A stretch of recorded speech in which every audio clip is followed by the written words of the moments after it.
Cashflow Diary Podcast, episode 314. Welcome to yet another exciting episode of the Cashflow Diary Podcast, the podcast that teaches you insider tips, tactics, and strategies for creating leverage streams of cash flow into your life. Learn from top-performing entrepreneurs, business owners, investors, and thought leaders from across the globe as they share their secrets to success. Like what you learn on this and other Cashflow Diary podcast episodes? Go to learninvestingnow.com and sign up to receive powerful tips and information that will help you succeed as an entrepreneur and investor. Now, here's your host, investor, entrepreneur, business owner, educator, speaker, author, and master facilitator of Robert Kiyosaki's cash flow game, Jay Massey. All right, ladies and gentlemen, welcome to another episode of the Cashflow Diary Podcast. I'm your host, Jay Massey, and I'm glad that you are here today because we're going to talk about something that we really actually haven't talked about a ton, or we haven't talked to this type of entrepreneur, I think only one other time as far as I can possibly remember. Now, what's really cool for me is that today's entrepreneur happens to be an owner of what would easily be my favorite restaurant, and I am always there. Some of you are thinking Starbucks right now. Nope. I'm going to let you linger on that just a little bit more as I tell you a little bit more about him. He likes to do things in pairs. What do I mean by that? He's got 2 Guinness World Records. He has 2 of these restaurants.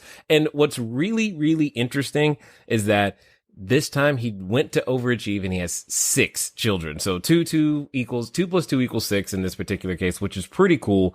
But what's more important than any of that is that he's got lessons. He understands adversity. He understands how to lead, and most importantly, thinking different. Now, if you're wondering what restaurant, I'm still not going to tell you yet. I'm going to let him do it. Help me welcome Mr. Arthur Greeno. Arthur, how are you? I'm doing great. Good. Now, you heard me mention a particular restaurant. I won't tell them yet because I want them to sit in suspense just a little bit longer as you answer the first question that I tend to ask everybody. Are you ready? I am ready. Okay, so I tend to look at today's entrepreneurs a lot like yesterday's superheroes. So, Batman, Robin, Wonder Woman, etc.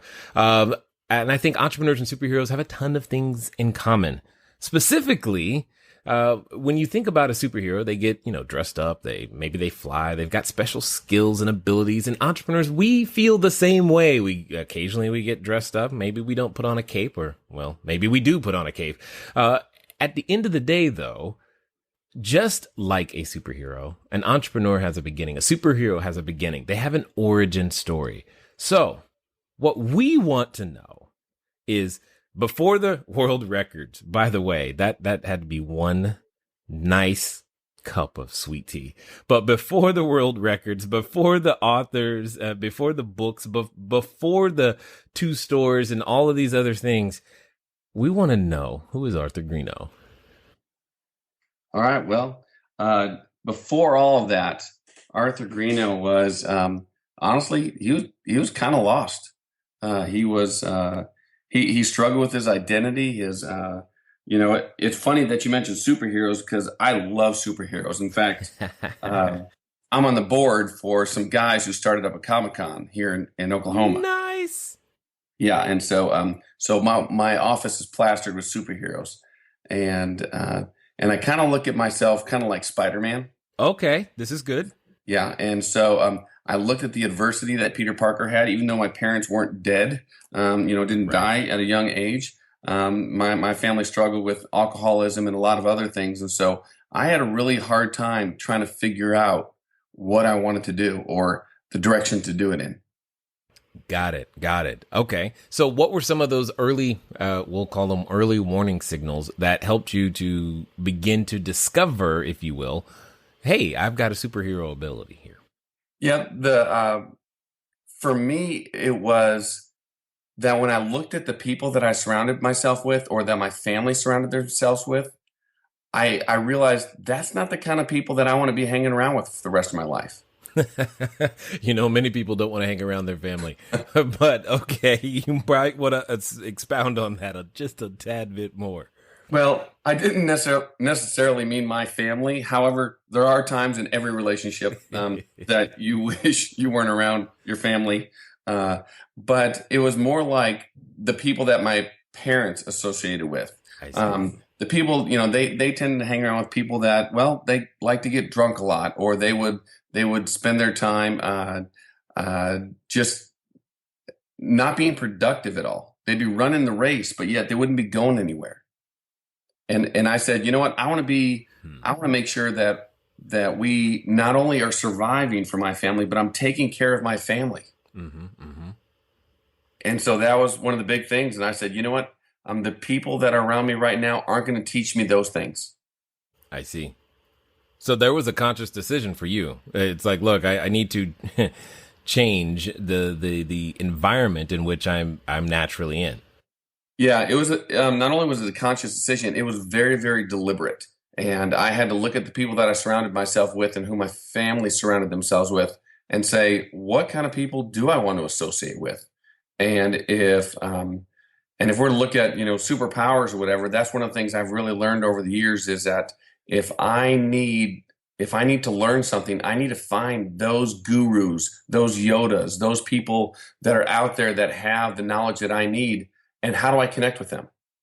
I never thought about Yoda as a superhero, but I don't see why not. I like it. So let me ask you this though. What would you say then has been that path? I mean, many times people, well, at least when they're getting started or when we're getting started with something, we hope and believe that the path to success is just going to be one straight arrow in the positive direction. Describe for us what that journey has been and looked like for you. Well, what it looked like for me is, when I was in high school, and I was that was when I really first made the decision of I want to surround myself with different people. So I did. I looked at those who were successful in high school, who were successful in life, and I surrounded myself with them. And it was not an easy path at all, especially with the background that I had. I remember at one point I was trying to convince one of my friends. I was trying to convince his mother to allow me to be his friend. What? Yeah, she knew my background, and I like to use, how should we say, a lot of colorful metaphors. And in their family, they didn't like to use those. And but that's the kind of environment that I was in. So that's how I grew up. But yet, I saw how I was becoming a better person when I hung around with others. And I understand her perspective, because honestly, I'd be kind of thinking the same thing with my child. Right. So, interestingly, you got good at sales in a completely different way. I did. Well, part of that also when I was in high school, on top of the alcoholism that ensued my family and other things, I got diagnosed with scoliosis. Oh. And so I have an S curve. My back is. If you look at the pictures, you'd probably think, man, how does this guy even stand up? Mm. But when I was in high school, I remember standing in the doctor's office, and he said, "We're going to fit you with a brace that goes from your chin all the way down to your pelvis." And I was thinking, man, this has got to be a chick's magnet. Okay, I'm listening. And so I remember literally standing there just crying in the doctor's office. 17 years old, of course, with this was at 17. Oh my goodness. Yeah. Okay. 16, 17, and oh no. And I was furious about it. But here's the thing: is that when that happened to me, when you're wearing a back brace like that, there's no way that people aren't going to notice you. Yeah, true. There's no being a wallflower. Everybody notices you. In fact, one of my I learned with that back brace that if I would drag my feet on the ground, I would collect a lot of static electricity. And one day I was walking up to my friend, and I was dragging my feet on the ground. I had my arms outstretched with one finger out there, and I knew that if I got close to my friend, I could zap him. And I was dragging my feet, and I was about to touch him, and I did that, and I zapped him, and it was awesome. But his brother and his brother's girlfriend was standing on the other side of the auditorium, and she looked over me and said, "Oh, look at that, that poor handicapped boy." And my friend's brother just kind of laughed and said, "Oh yeah, that's Arthur." And he never, for years, he never cleared that up with her until, later she realized that I was, somewhat normal. So, right, somewhat normal. Yes, yes, that's interesting. Okay, so this puts you in a different perspective, for sure, from the beginning. Now, talk to us, Will, if you will, a little bit about your work history. And of course, now we're going to have to tell them what it is that is my favorite restaurant that is out there. So tell us a little bit about your work history, if you will, and how it leads to where you are today. Sure. Well, my work history was when I was 16, 17 years old in my back brace, I actually started working at McDonald's. Nice.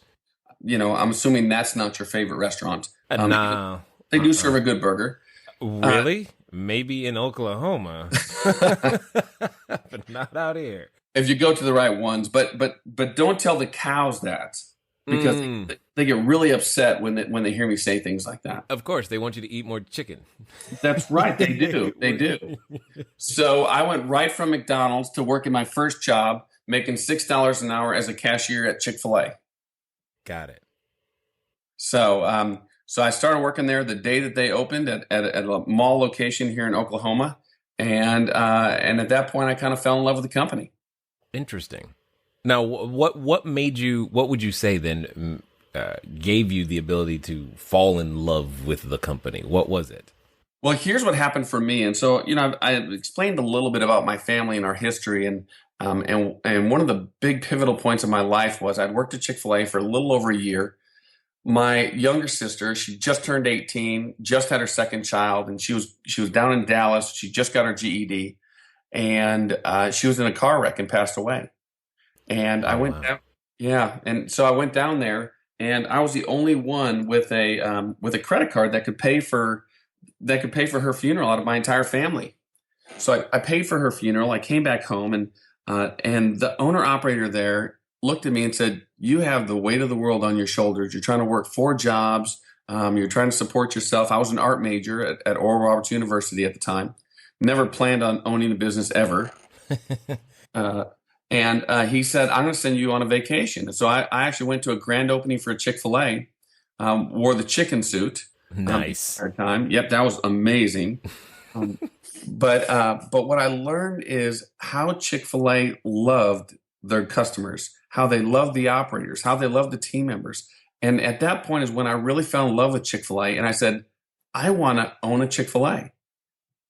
And so I went back to my old toolbox and said, if I'm going to do that, I need to surround myself with people that own Chick-fil-A's. Right. So when I came back to Tulsa, that's the first thing I started doing is start associating with any of the owners in the area and any of the owners in Oklahoma City and anyone that would come to town. And I would grab them and I would ask them questions and what am I supposed to wear? How am I supposed to dress? What are they learning about? And that's when I learned the value of books, because frankly, in high school and college, I just read the books because it was required. Right. And what I heard was that Chick-fil-A loves a learner. They love people who are learning things. And so I got the book 7 Habits of Highly Effective People, which was the trendy book at the time. Mm-hmm.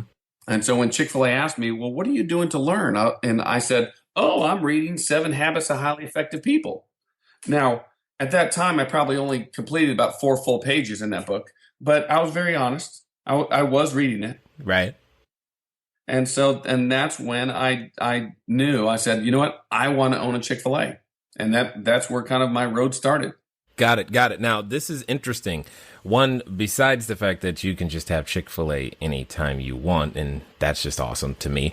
The whole thought process of going from, McDonald's to Chick-fil-A, that's a completely different environment. But it speaks to the fact that something about the culture in which when we're building a business, the culture, and that could be one of the reasons we attract the star talent or our next contractor or vendor that we need.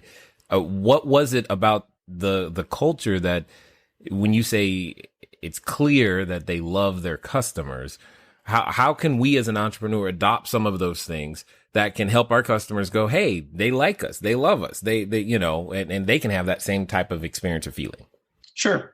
Well, I think the simplest way is to kind of boil it down to is at a lot of, if you think about when you go to a lot of fast food places or other places, if there's something wrong with your order, sometimes you need to get in a big argument with the person just to get, that piece of cheese that you were expecting, or maybe a refund. Mm-hmm. But one of the philosophies behind Chick-fil-A is to be generous. And so if somebody has a sandwich that isn't right, I don't care. When we say it's not right, it could just be the bun doesn't look right or it does taste funny. We're not going to argue about it. The object is, let's just fix the situation. I like it. Yeah, I totally like it. It's one of the reasons it's pretty funny. One of the reasons I actually go to Chick-fil-A is for the consistency and it's been one of the most consistent restaurants I've ever experienced and I've been many different places, many different states, many different stores. It's almost like, hey, right, I get off the plane, where's the Chick-fil-A? And yet, without fail, it's one of the few places where you order the food and before, like, you're done ringing up, the food is ready. I'm like, that is awesome for me personally. And from a customer standpoint, I'm like, yes, these people are on it. And that gives me that same feeling. My question to you is, in order to deliver that experience, one has to learn systems and things of this nature. Coming from your background, what was that like? Well, at first it was really tough because I had never taken a business class before in my life. Right. And when I got the very first store that I had. And so, I had the mentality of, oh, we can just make this happen. We'll fly by the seat of your pants. But I learned very, very quickly how important systems were. Mm. And, systems all the way down from, that at my restaurants, we have a system, a checklist that we check the bathroom at certain times of the day, believe it or not. So when it comes to learning these systems and executing them, what were some of the challenges you faced? Because many entrepreneurs, we fly by the seat of our pants. We're just ready to get it done, get something done if we can. What were some of the biggest things that you're like, oh, I didn't realize that? Oh, well, it was when I first jumped into it, it was an eye-opening experience for me because, we jumped into, we have systems for really just about anything. Anything from balancing the safe to mopping the floors to, the bathrooms to, to what we do with waste chicken. It's system. And it was a hard lesson for me to learn because I remember at the very beginning, I was really struggling with some things. And of course, I went back to what I always do. And I said, who's the best owners in the chain? And I asked the home office that, and they told me. And so I went to them and I said, look, I need to learn from you, but I'm going to tell you right now, I'm stealing every idea that you have. Nice. and you'd be surprised how many people are graciously will give it to you. And I've learned over the years that I never want to reinvent the wheel. Right. So I'll always ask them, hey, do you have a template for this? And they give it to me and I can modify it. But I would go into their stores and I would learn about what the best people do. And I was watching how, when I was struggling as an early owner where I would have money missing on a regular basis, he would say, well, here's what I do. We balance it at this time of day and we count their money as soon as they're done with their shift. And some of those were new concepts to me. Interesting. So what's interesting about this is that at times one can feel like because they have an exposure to a certain industry, because you worked there for how many years first? I had worked at Chick-fil-A for about 4 years, McDonald's for 2 years before I even became an owner. Yeah, and that's what I'm saying. We can feel like because we've had exposure to an industry, we go, oh, I know what to do, or I know that. I know a number of people, whether they're property managers, they've been leasing agents, they are, the construction people, they're like, hey, I know real estate. I can, fix walls. Yeah, that's wonderful. You know that part.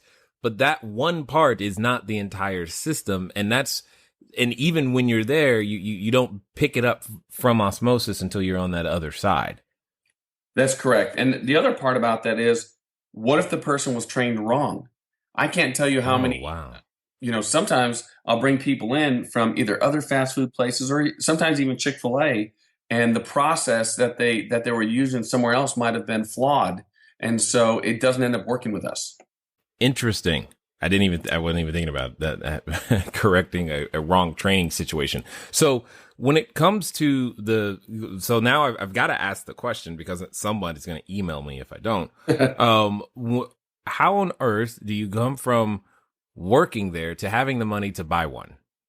Okay, so years ago, the cost to own a Chick-fil-A is only years ago, it was only $5,000. Okay, I'm writing a check. No, all right, absolutely.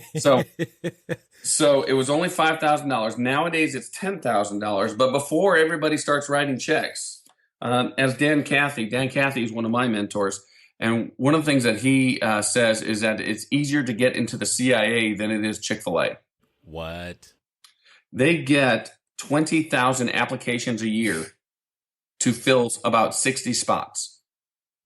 That's worse than any college. Okay, let's keep going. Yeah. I'm listening. It's crazy. I mean, and some of that is, at the very starting process where people fill out an application online and then they have a vetting process, and then it strategically gets harder and harder. But, the thing is with Chick-fil-A is they want to have the best person in there.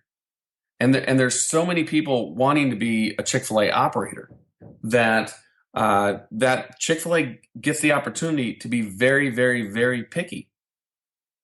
And so it's kind of a joke that they say, we look for the fastest way to tell somebody no. Right. Because they want to get them on with their life. I mean, if Chick-fil-A isn't it, it's not made for everybody. And they come in and like, even for myself, I have a lot of people that come in and say, I want to work for you as a manager because I want to learn about Chick-fil-A so I can go on with Chick-fil-A. And I've had people come in and they just couldn't make it work.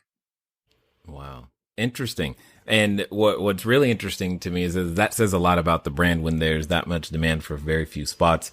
It says a lot about everything from the top down, and not only the quality of the systems, etc.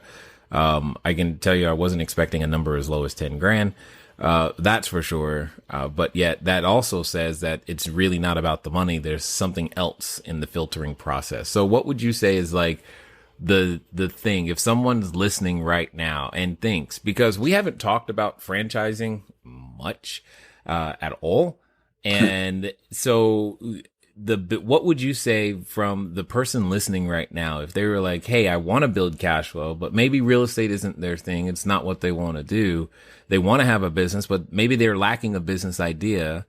And I think this is a place where franchising can come in. What would you say are some of those benefits and things that like, yeah, this is why this is who franchising is for? Okay. Well, you probably want to be in business. That's why you listen. And that's great. And I think it's awesome that you want to take some unique product or service or your unique abilities and put it out there into the marketplace. Please do. Now, understand that there are many different types of business models out there. For example, just because you say you want to be in the restaurant business, that doesn't mean you're going to own a restaurant. You could actually, as a direct owner, you could own it as a franchise. Maybe, and maybe somewhere there's a network marketing restaurant. I don't know, but you could still be in business without having to have a certain type of business model. Just keep that in mind. Just because you're in retail, just because you're in distribution, you could do things in a very, very different way. And the business model, each one of them has many pluses and many different minuses. So just look at that as you go through the process of putting together what it is you think is going to be the best business plan for yourself. If you want some ideas on how to do this in real estate, of course, feel free to go over to cashflowdiary.com/free book. That's cashflowdiary.com/free book and grab a copy of my book, Cashflow Diary, 10 Steps to Creating Wealth in Any Economy. And that will give you some of my best ideas and business model. Nonetheless, let's get back to it. Yeah, Chick-fil-A, first of all, it's very unique anyway because the franchise agreement, the operator agreement that they have is very unique in and of itself. And they want you to be working in the restaurant. They want me to be there in the restaurant, making sure that that things are right.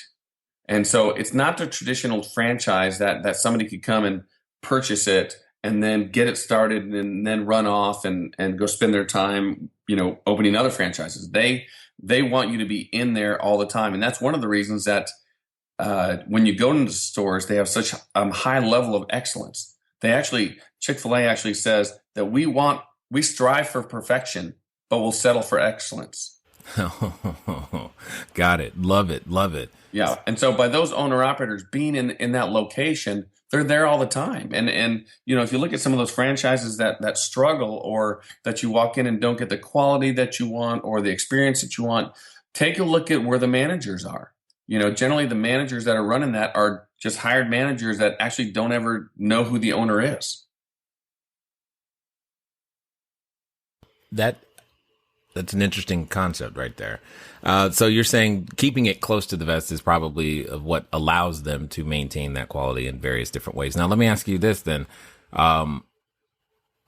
So you're basically, does anybody own like 10 or 20 of these things? Because that would be really tough to do with that as a requirement.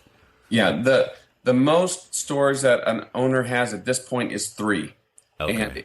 And they're studs. I tell you, there's a lot involved, but it's not as simple as just owning 3. The locations need to be somewhat close to each other, where they're marketing to the same people. Like the 2 locations that I have, they're right in between, believe it or not, a high school.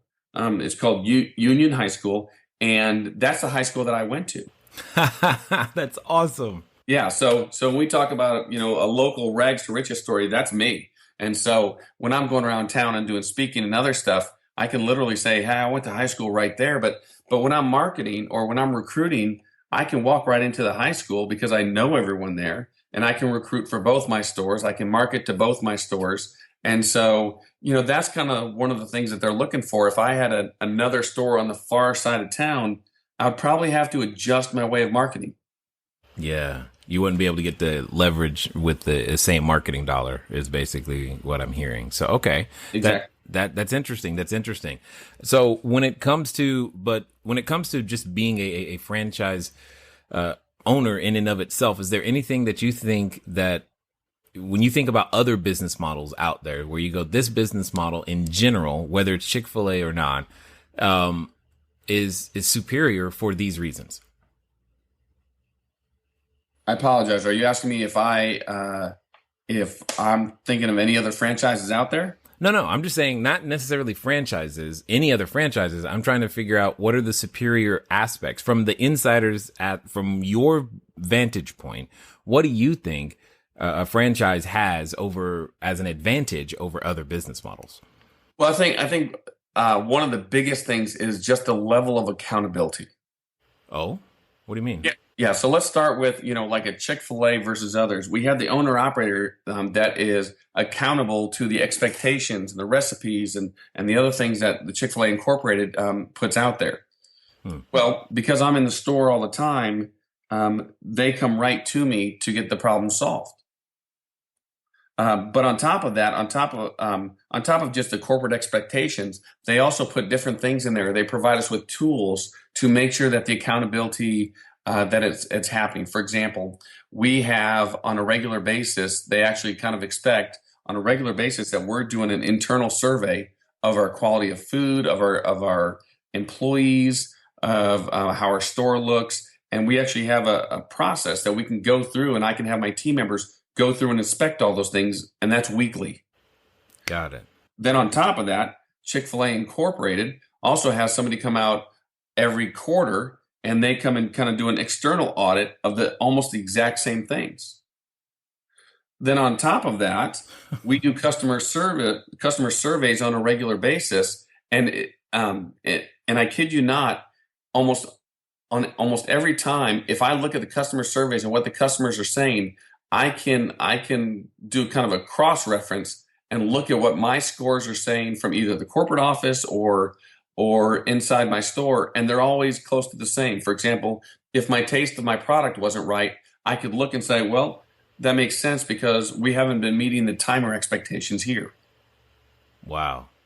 So it's pretty detailed, but I think that's one of the reasons that makes Chick-fil-A franchise, and there's many other franchises like that. And here's one that's not a franchise, Quick Trip. I don't know what that one is. So Quick Trip is a gas station chain. They're based out of Tulsa, Oklahoma, and they have phenomenal hot dogs. I have to say. Okay. But they have a great it's a great gas station, and a lot of people in the area compare Chick-fil-A to Quick Trip's customer service. Well, their customer service over there is phenomenal because they have very stringent accountability. Interesting. They pay their managers very high to so that they can't expect those things. And then they have someone come in and do mystery shops on the regular basis. Then they have someone come in and do mystery shops over the mystery shoppers. Wow. And so it's just that multiple levels of accountability. And if you look at any really good, successful franchise, it's those that have those multiple levels of accountability in there. And what's funny is there's a number of people that say, I don't want that. So they back away from those franchises because they say, oh, I want a little bit more flexibility. But yet, really the ones that are super successful are the ones that have those levels. Got it. Totally understood. Now, I just want to make sure I heard something right, though. Did you say you get to do internal quality control of the food? Does that mean you get to eat the chicken?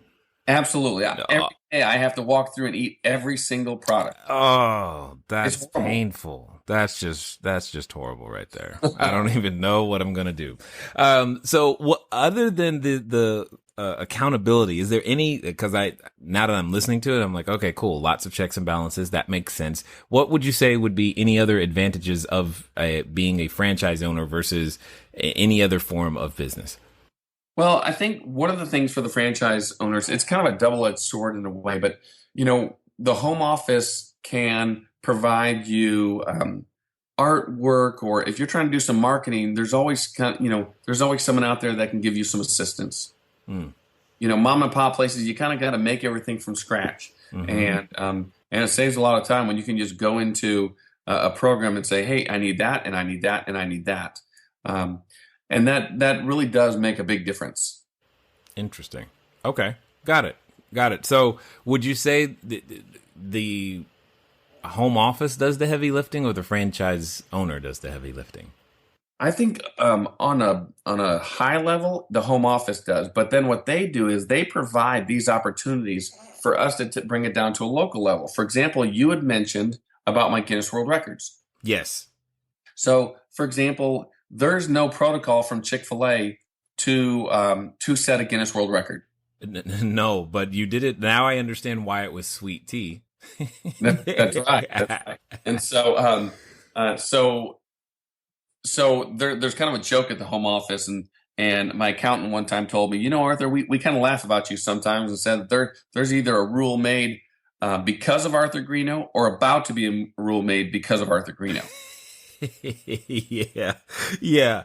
Okay. I get it though. Yeah. And so when I first called them about the Guinness World Record, they didn't know what to do with me, that somebody was, believe it or not, at my doorstep 24 hours later wanting to talk to me about my idea. You want to do what? Yeah. Okay. Got it. Now, for those that are wondering, can you tell them what the world record's about? Because they don't know yet. Yeah. So I did a couple of different Guinness World Records. The very first one was the world's largest lemonade. Oh, okay. And, Chick-fil-A has this phenomenal fresh squeezed lemonade. And it does. The secret is lemon juice, water, and sugar. Now some people may think we mix some drugs in there a little bit, but no, that's it. Just those three ingredients. Yeah. Yep. I get it. And how big was the lemonade? It was, it ended up being 840 gallons. Wow. And we had to squeeze 100,000 lemons in order to make it happen. Okay. And for those wondering why you would do this, I know that I'm curious to hear what brought about the idea and how did that impact your business? Well, it really started because I have 6 kids. And, we're talking about Guinness World Records, and they're saying, Dad, they're looking at me, like any young kid would, looking at their dad and saying, he can do anything. Dad, you should do some of these Guinness World Records. And they're opening this book that has this guy with like 4 feet long, fingernails or laying on a bed of nails. And I'm kind of going, let's do something in my wheelhouse. Right. And so I said, well, is there anything food related? And so we started kind of talking about that and started saying, well, could we pull this off? And so it kind of started as a joke. But then as I started thinking about it, I was like, well, why can't we pull it off? And then I started realizing we can pull it off. It's going to take some work. And so that's what we did. And I started with, I needed a giant cup. I needed a 9-foot cup. And so I was driving all over Tulsa and walking in with a Chick-fil-A cup saying, can you make this? And I went to a plexiglass place I went to a plastics company and I even went to a big place that did barrels. I was like, you think we can make a giant barrel? And they're like, no, not that big. And everyone looked at me like I was, crazy, but I had been, looked at like I've been crazy, from when I was in high school with a back brace on, trying to run track with a back brace on. Okay. Yeah, exactly. Yeah. So I'm used to it. So it's no big deal for me. And then I'm driving down the road and I look off to the side. And I think when it comes to being creative, a lot of people think creative people just come up with these ideas just instantaneous.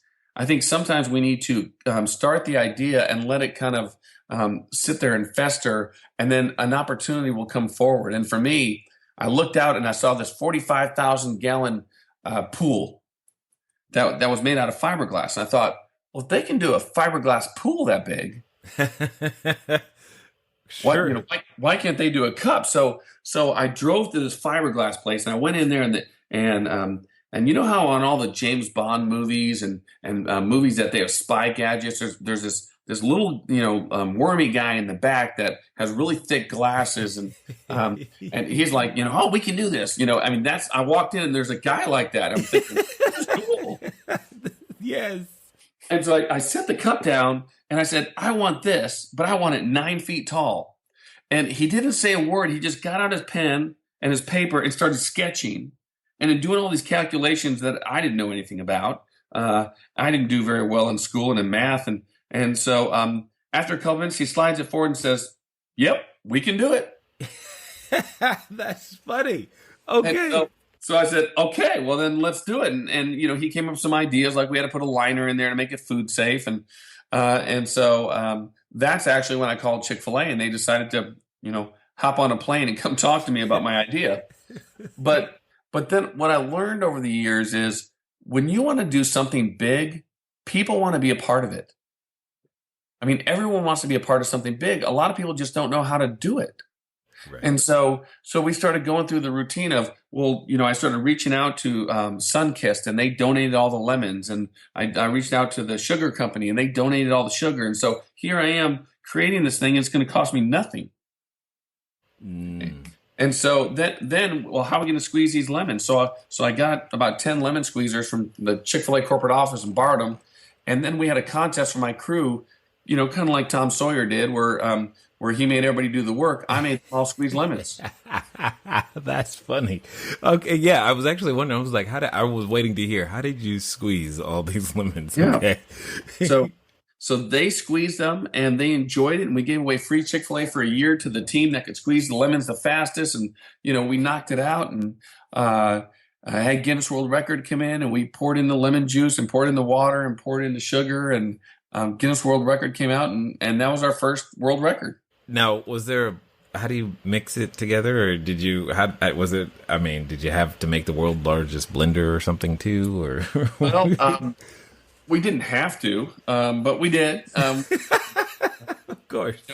You tend to be like the people you surround yourself with, right? So I ended up, I have a lot of creative friends around me, and so we got together and we made some giant tools that would go on the end of some power tools that would help us whip this thing up, and that's what we did, and it worked, and we mixed it all real good, and then we're looking at this saying, what do we need to do with the lemonade? I'm going to have 800 gallons of lemonade. I'm just going to open up the drain and pour it down the drain. Right. So I called the local organization, which I'm on the board now, and it's called Little Lighthouse, and there's a school for disabled children, kind of a preschool for them. And I said, I would like to do a lemonade stand for you. Nice. And of course they jumped on board, and we just, unlike a normal lemonade stand, we literally sold lemonade by the gallon all over the city. Yeah. And we ended up raising about $10,000 for them. Wow. This is awesome. This is awesome. Okay, that is out of the box creative. I'm assuming there was marketing value for the store or stores as well. Yes. Oh yeah, we got all kinds of. The press loved it. We had them all come out, and we kept that cup at Chick-fil-A for quite a while. People would come up and take pictures with it, and it was a lot of fun. So much so that you had to do it again. Well, we had to do it again because China broke our world record. No. They made some weird honey blueberry drink. I'm not judging. I'm just saying that that's what they did. And so we set a new one for the world's largest sweet tea because Chick-fil-A, that's another item that people think we put drugs in. Yeah.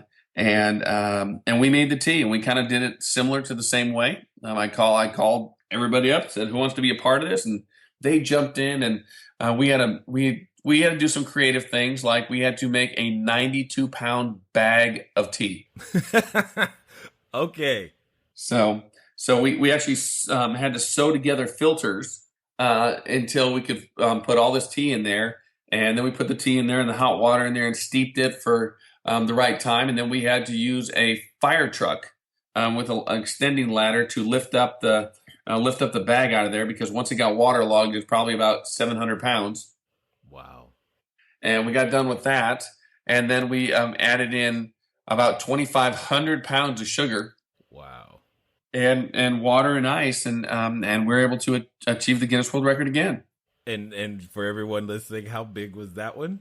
This one was, I was actually able to use the same cup, but I was able to get more made. So this one had 1,140 gallon lemonade, or I'm sorry, sweet tea. And how did you have a sweet tea stand this time? What did you do with it? We did, but we didn't sell as much of it. It was 106 degrees that day in Tulsa, Oklahoma. Oh, wow. And so we ended up with probably about a third of the container left. And here's the funny part is we drained it down where we could, and we closed up for the night because it was the end of the night. And I came up at 6 a.m. the next morning, and I'm not a big drinker, but I know that when somebody orders a margarita, they put salt around the edge, right? Mm-hmm. So when I looked at this giant tea in the morning, I'm looking up at it 10 feet high, and there's this rim around it. I'm thinking, what is in that rim? And as I got closer and closer, I realized it was bees. Oh, wow. Hundreds and thousands of bees. Okay. And so if any one of the news cameras would have been out there that morning filming me as I'm trying to spray all these bees to get off the cup, it was quite amusing. Yeah. Wow. Okay. Interesting. And again, I'm assuming that also helped marketing as well. You have a creative way of making things happen, and you don't really look at where you are as a reason why you can't get somewhere else. Where would you say that thought process was developed? Well, a lot of it was the basic need of, if I don't like where my life is, I want to be somewhere else. And we didn't have the resources to do that. I didn't have the mentors in my life to do that. There was a lot of things that we just lacked because of our financial, because of the mentality of my parents, a number of things. And so I had to get very, very resourceful in order to make it happen. And so it's kind of a term that the term that I like to use is called, am I living remarkably? Am I living in a way that people are going to remark about it? That's a good question. So that's one of the big things that kind of I throw out there when I do a lot of speaking engagements, and I demonstrate, how are you living remarkably? How are you living your life and business remarkably? How are you marketing remarkably? How are you living as a boss remarkably? How are you living as a parent remarkably, as a spouse? Anything from, for example, we like to put live alligators in my pool and let the kids swim with them. I'm sorry. Say that again. I mean, I think I heard the words. I just want to make sure that you said what I think you said. Yes. I said I like to put live alligators in our swimming pool, and then we have a swimming pool party, and we swim with the alligators. Okay. And so what we do is alligators can't open their mouths very easily, so we duct tape them shut, and then we swim around with the alligators. And it's one of those things that every year we do this. We've probably done this for about the last 4 or 5 years, and it's a big deal. It's a big party that we have, and everybody comes over, and kids get to overcome their fears, or they get to sit there and say, "There's no way I'm doing that." Right? Yeah. Totally understood. Totally understood. Any disclosures involved for attending this party?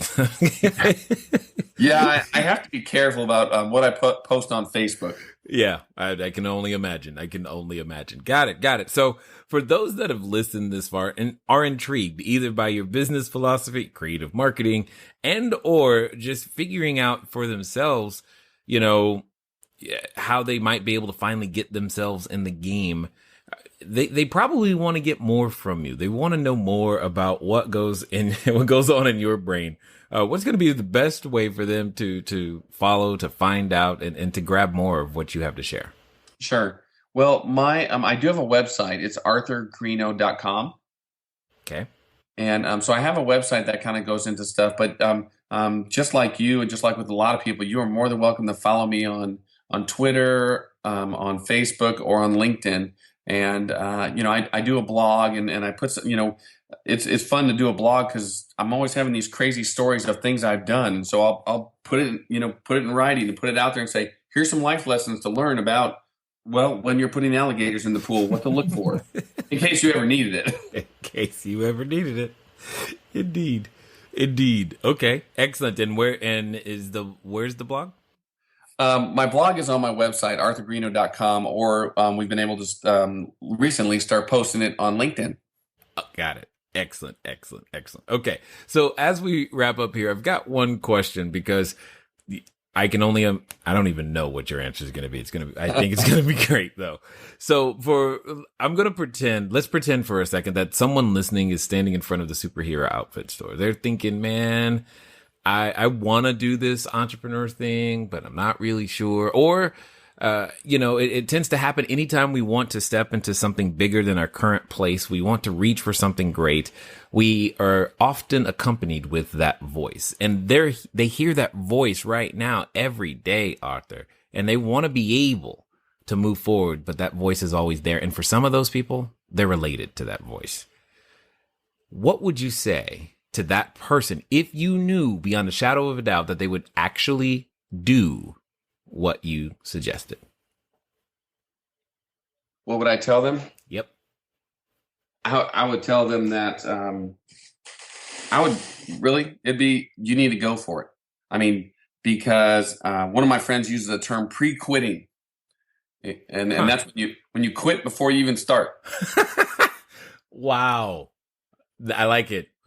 3 times it's his. We're going to use that one now. No pre-quitting allowed. This is a no pre-quitting zone. That's right. I like it 100%. Well, I definitely want to take this time to say thanks. Thank you for taking the time to educate us about, as I've said before, one of the best food places I know, as well as creative ways to go about doing business, whether that be a 9-foot tall cup of lemonade or tea, or just figuring out that any obstacles that we may be presented with don't actually have to stop us. Yeah. So thank you for taking the time to be here today. It's my pleasure. All right, ladies and gentlemen, you know what time it is.